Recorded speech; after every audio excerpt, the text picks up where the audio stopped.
Welcome back to Beyond Foundations. My name is Dean VanEvery. I'm the associate pastor at Grand Avenue Baptist Church here in Ames, Iowa.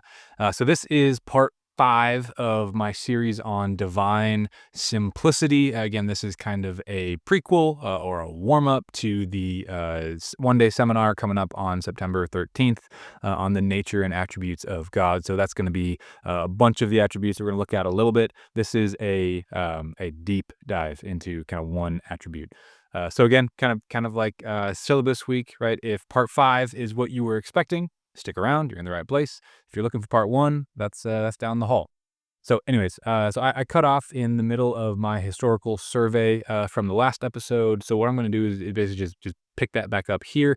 So I looked in depth at just a few comments from John Owen in the last one. But so here, what I'm going to do is just kind of read lots of quotes from some other historical figures, make some smaller comments along the way, mostly just kind of saying, oh, well, here's that idea again. Yep, there's that same idea again. Yep, there's that idea. Let me kind of explain that phrase. That's basically saying, yep, that same idea, right? So just kind of pointing out the things that we've already talked about. So it's going to clip a little bit faster for this one. So we'll kind of cover a lot of ground here. So let's go ahead and jump in. Okay. Just for the rest of that's kind of all I have for Owen here. Just kind of moving on to kind of a just historical survey of basically other guys saying the same thing in different ways. I'm just going to read them, give a few comments here and there whenever kind of new ideas and new terms come up. I'm just going to kind of read them, and just let them be where they are. So let's jump into that.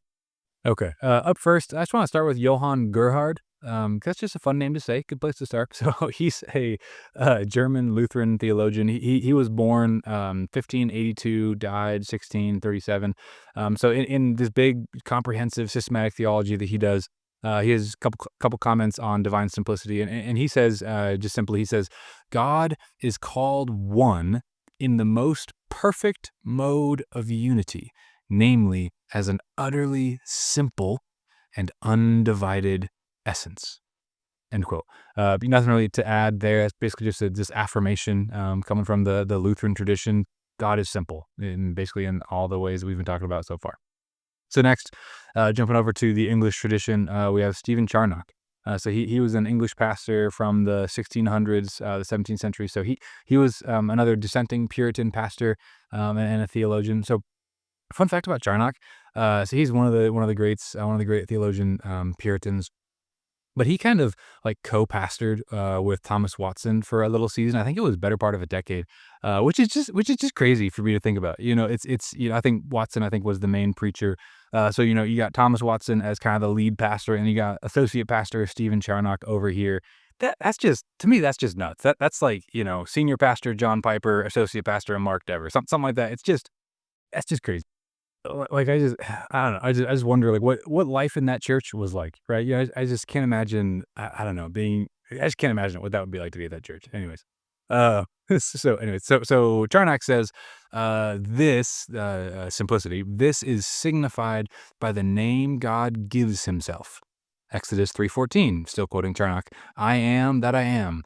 Charnock goes on to say, a simple, pure, uncompounded being without any created mixture, as infinitely above the creatures as above the conceptions of creatures. A little bit wordy. Kind of main point that he's getting at there is that this introduction of God Himself in Exodus 3:14, I am that I am. He basically it's this ontological affirmation of I am unconditioned, I am uncompounded, I am the foundation of my own being. I have no antecedents, right? No mixture, infinitely above the being of creatures as above the conceptions of creatures. So anyways, that's just a helpful affirmation of divine simplicity. So then we get the Leiden synopsis. So this isn't an individual. This is kind of, I think, 4 different professors out of the University of Leiden in 1625 put out this basically textbook based on a bunch of lectures and disputations that they had given at that university. And this was kind of the go-to textbook, especially for Dutch kind of Reformed and Puritan theology in this time period. But again, kind of the English Puritanism would have been aware of it as well. Again, so this is out of 1625, University of Leiden. So that text, that book says, they're talking about divine simplicity, describes it by saying, there is not one thing and another thing in God, but all that He is is his essence. Again, so it's not, there's love over here, justice over here. There's not one thing, love, and another, justice in God, but all that he is his essence. Okay, so synopsis goes on and says, we nevertheless rightly assign to him various properties or attributes which are classified under the title of divinity, suggesting that there is a difference between essence and properties, between properties themselves. Yet, this is not a real distinction, but a relational or rational distinction, insofar as they differ in creatures, kind of when we observe them in the world, and in our perception, end quote. So again, basically all that is in God is God, right? When we talk about different attributes in God, they are only really different in our perceptions. And synopsis points out, and when we see them kind of in lesser degrees in creatures, right? So your love and your justice and my love and my justice are really distinct and not the same thing in me and in you. Okay, jumping backwards in time a little bit, kind of out of the Reformed era, we get to Thomas Aquinas. So he is born in 1225 and he died in 1274. So getting a little bit older here. So he's basically kind of the key medieval theologian. So really, he's really kind of the high watermark of theology between Augustine and Luther. A lot of really good stuff in there, a lot of really bad stuff in there, but he's kind of the guy that really every theologian after him, to some degree, has to deal with. So in his Summa Theologiae, he says, God is not composed of extended parts, since he's not a body, nor of form and matter, nor does he differ from his own nature, nor his essence from his existence, nor can we distinguish in him genus and difference, nor substance and accidents. It is therefore clear that God is in no way composite. Rather, he is entirely simple. All right, so what he's doing there, basically just giving a lot of different ways that God is not composed of parts.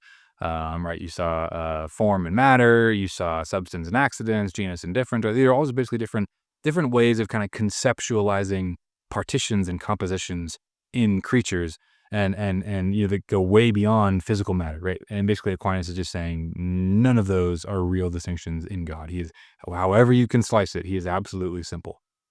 All right, so this is just helpful to kind of pause on just briefly, right? So there are a lot of ways that we can kind of oversimplify simplicity, right? So some people will outright deny it. Right, they'll say, I get it. Here's what it is. That's wrong. Okay, disagree with you. Honest, fair disagreement. Let's have a discussion.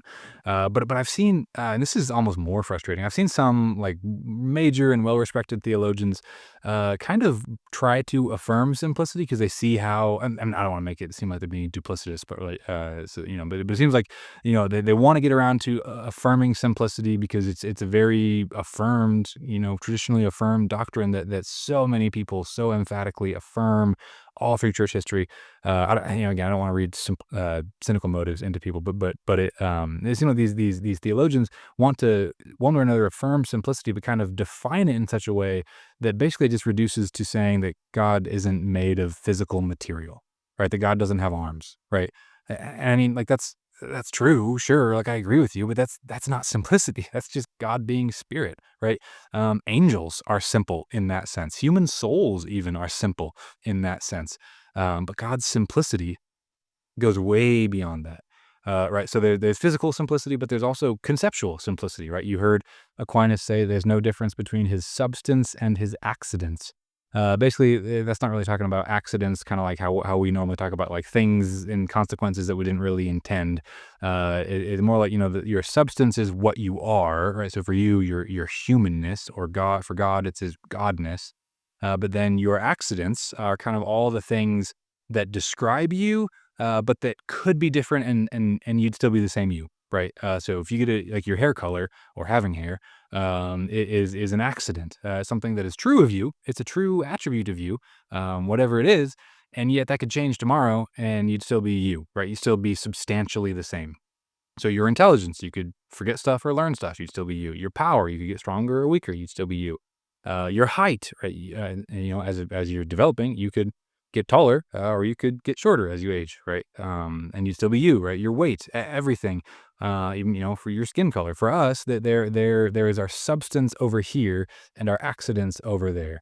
But I don't want to. That's probably a pretty lopsided definition of accidents. It's not just like those kinds of changeable things. um, when I mentioned skin color, I meant like you could get a tan. But accidents would also apply to the things that like you can't change. So like, your ethnic skin color, you can't change that. And yet that's still an accident in the sense that it's not like it doesn't define your humanness. Another example would be like where you're from, like what country you're born to or who your parents are. You can't change that. But like hypothetically, if that were different, you would still be substantially human, right? So that's kind of the idea of changeability, not necessarily like the actual ability to change it, more of a kind of hypothetical changeability. I'm probably just muddying the water, so let's go ahead and move on. Anyways, right. For us, there's kind of our substance over here and our accidents over there, but for God, all of God is just God, right? There is nothing accidental in God. Everything in God is essential to who He is. So there's this conceptual simplicity, but then there's also the metaphysical simplicity of God, right? His essence is His existence. So again, right, your essence is your humanness, and then your existence is kind of just the simple fact that you exist as you, right? Just the fact that this discrete person called you exists. That's your existence. The concept of humanness can exist just fine without you or me existing, and has for a long time and will for a long time after us. But Godness, the essence of God, just is God, right? There is no difference between what God is and that God is. His essence, Godness, just is His existence, Himself. Anyways, Aquinas is somebody who's really helpful on this topic and similar topics like it. He does really well with lots of distinctions, and this is just a fraction. That's part of the reason that he goes overboard on some things. Anyways, pushing back beyond Aquinas, we get back to Augustine. So Augustine is a church father from North Africa. He's born 354. He died 430. Right, so we're getting a while ago by now. So he says in his book, City of God, book 11, chapter 10, he says, there is then one sole good, which is simple and therefore unchangeable. And that is God, right? There's one sole good. That is God. By this good, all good things were created, but they are not simple. And for that reason, they are changeable. End quote. Okay. So just notice here again, kind of the connection between simplicity and creation. The uncreated God is simple, and all that is created is composite. So then Augustine goes on. He says, the reason why a nature is called simple is that it cannot lose any attribute it possesses. That there is no difference between what it is and what it has. Right. So in a certain sense, what you have and what you are very different, right? So you have love, you have justice, you have wisdom, you have all your possessions, you have your certain characteristics, you have all your attributes, all of them in varying degrees, all of them varying proportions, all those things. Those are all things that you have. But what you are, your isness, is again something distinct from that. But what Augustine is saying again is that there is no difference between what it is, this simple good, and what it has, again, being God. So what it is and what it has. So for God, we can say that He has love and He has justice, but really He is love and He is justice, right? So there's just a distinction in even what it means to have attributes for us and for God. Because again, our attributes are prior to us, right? Love and justice and wisdom and being an American are all prior and more fundamental than my personal existence. They all come first. But God comes before every concept that we use to describe Him, both, temporally, but also kind of ontologically is probably more what I'm getting at. Anyways, that's Augustine. Pushing back further still, we get to a guy named Tertullian. So he's kind of the first like Latin-speaking theologian. He later in life gets pretty wacky, goes heretical. So he's kind of always an interesting guy to quote. I always kind of get a little squinty when someone quotes Tertullian, but then here I am.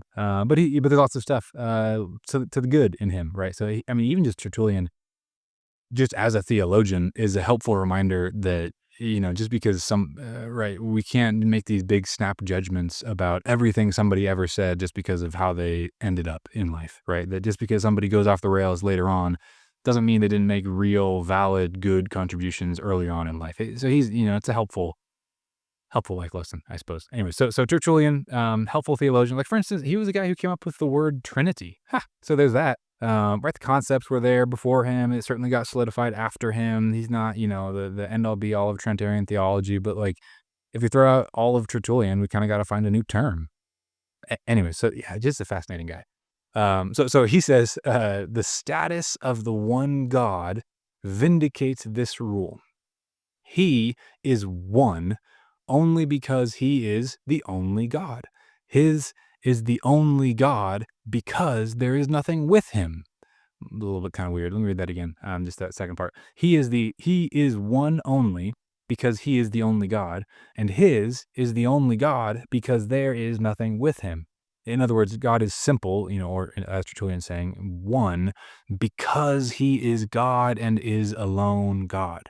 There is nothing before him. There's nothing beside him. There's nothing in his category of being that he could be composed of, right? He is the prior of all priors. He stands before creation completely alone, outside creation completely alone, one and simple. There's nothing in his category that he even could be composed of, right? So again, you see how simplicity and creation are these mutually informing ideas that we need to wrestle with. Okay, we're going to go ahead and pause here. This is a decent stopping point. So really, what I'm trying to do so far is just point out that this doctrine, divine simplicity, is not some novelty, right? It's not, or not even really some kind of minority position, right? This is the historical and consistent position of Christianity, right? Eastern Orthodoxy, Roman Catholicism, Protestantism, Lutherans, the Reformed, High Church, Anglicans, Puritans, Baptists. This is everybody. There've been some distinctions about what exactly simplicity means, right? Kind of how to communicate it. But on the whole, the testimony of the united church has been to affirm the simplicity of God. Right, kind of not to get a little bit more into the weeds while I'm trying to do kind of a seam to tidy things up, but I actually wanted to give you just one more voice to kind of add to this that I thought about after recording this. So I wanted to add John Gill just to see what he says about simplicity. So John Gill was a Baptist pastor in London, so he actually interestingly pastored the same church that Charles Spurgeon would later pastor at. So Gill pastored the church, and then a guy named John Rippon pastored the church for a little while, and then Spurgeon took over, right? So he was, two guys before Charles Spurgeon was John Gill, and so anyways, this John Gill, he's the guy that Spurgeon would look to as kind of a theological and doctrinal father for him. Right. So what Spurgeon is to Baptist preachers, really is all preachers, Gill is to Baptist theologians. So on simplicity, John Gill says, every attribute of God is God himself, is his nature, and are only so many ways of considering it, or are so many displays of it. It is certain God is not composed of parts in any sense, not in a physical sense, nor in a metaphysical sense, nor in a logical sense, all which would argue imperfection, weakness, and mutability. If God was composed of parts, he would not be eternal and absolutely the first being, since the composing parts would at least coexist with him. End quote. So again, just kind of notice his concerns. Notice the big things that he's hitting there, right? You heard in there the idea that that all of God, that every attribute of God is God himself. It is his nature, right? So all of God, all that is in God is God, right? We've seen that over and over. His attributes are each identical with his nature. Also, you heard in there this threefold denial, right? No physical parts, no metaphysical parts, no logical parts. That's more or less maps onto what I've been saying, right? No material parts, or maybe I will say it. Oh, where was that? We'll get there. No material parts, no conceptual parts, and no metaphysical parts, right? Or existential parts is the word I've been using. That's what Gill is saying too. No physical, no metaphysical, no logical parts. It's this comprehensive, radical simplicity. So then you heard at the very end just this way that simplicity and creation are bound up together. That if simplicity is not true, then God can't really be eternal, and God can't really be the absolute first, right? So this is all bound up with how you think of how God relates to creation as a whole. So this is just kind of one more voice I wanted to throw in there that I thought was just really helpful, both for what he says. I think that's probably one of the best quotes, honestly, of all of them. Um, but just also just kind of throw in the kind of a Baptist voice in there. Anyways, so we'll wrap this one up here for now. So the next episode is basically going to be a procedural episode, kind of a procedural aside. I know that doesn't sound too exciting, but it's actually really interesting. I think it's really interesting. Right, so I'm not gonna in this next one, I'm not gonna really go further on the issue of simplicity directly. That next episode it is going to help you kind of as we go forward in the discussion, but it's going to be more of a methodological discussion. So what I'm going to do is basically take back up the distinction that I made earlier on between biblical and systematic theology. Again, I feel like I can't be too clear on this, right? Both of these are good. Both of these are necessary for the life of the church, right? So it's not this one is bad and this one is good, or even this one is good but this one is better, right? Both are really, really important for the life of the church. Both biblical and systematic theology, you just can't do without them. They're just different. They're just different disciplines, really.